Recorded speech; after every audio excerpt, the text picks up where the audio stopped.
দেশের স্বার্থবিরোধী শক্তি এখনো সুযোগের অপেক্ষায় আছে বলে মন্তব্য করেছেন প্রধানমন্ত্রী তারেক রহমান।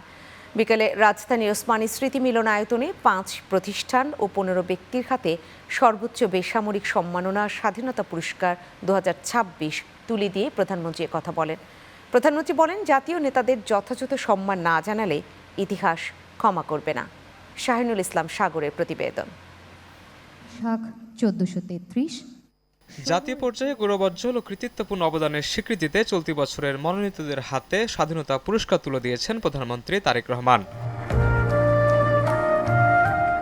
সাবেক প্রধানমন্ত্রী খালেদা জিয়া সহ এবার মরণোত্তর সম্মাননা পেয়েছেন 7 জন। স্বাধীনতা, গণতন্ত্র ও নারী শিক্ষায় অবদানের স্বীকৃতিস্বরূপ খালেদা জিয়াকে দেয়া হয় এই সম্মাননা। তাঁর পক্ষে প্রধানমন্ত্রীর কাছ থেকে পদক গ্রহণ করেন নাতনি জাইমা রহমান।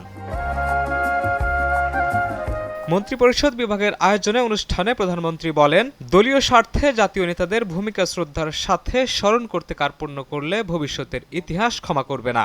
আমরা যদি হীন দলীয় স্বার্থে আমাদের ইতিহাসের জাতীয় নেতাদের ভূমিকাকে শ্রদ্ধার সঙ্গে স্মরণ করতে কার্পণ্য করি, তাহলে ভবিষ্যতের ইতিহাস আমাদেরকেও ক্ষমা করবে না।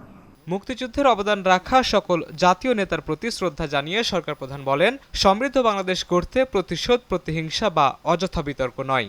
দেশের স্বার্থে অবশ্যই সে ব্যাপারে আমাদের সবাইকে অত্যন্ত সতর্ক থাকা জরুরি, কারণ বাংলাদেশের স্বার্থ বিরোধী চক্র এখনো সুযোগের অপেক্ষায় রয়েছে। প্রধানমন্ত্রী আরও বলেন, নির্বাচনের ইশতেহার ও জুলাই সনদের অঙ্গীকার বাস্তবায়নে সরকার বদ্ধপরিকর। জনদুর্ভোগের বিষয় বিবেচনায় জ্বালানি তেলের দাম বাড়ানো হয়নি বলেও জানান তিনি। আমি আশ্বস্ত করতে চাই, জনগণের বিচলিত হওয়ার কোনো কারণ নেই।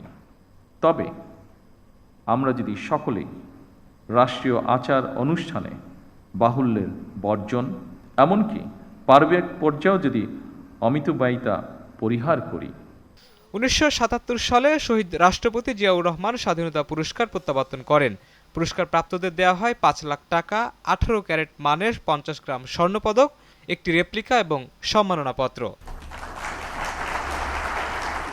শাহিনুল ইসলাম সাগর, চ্যানেল 9, ঢাকা।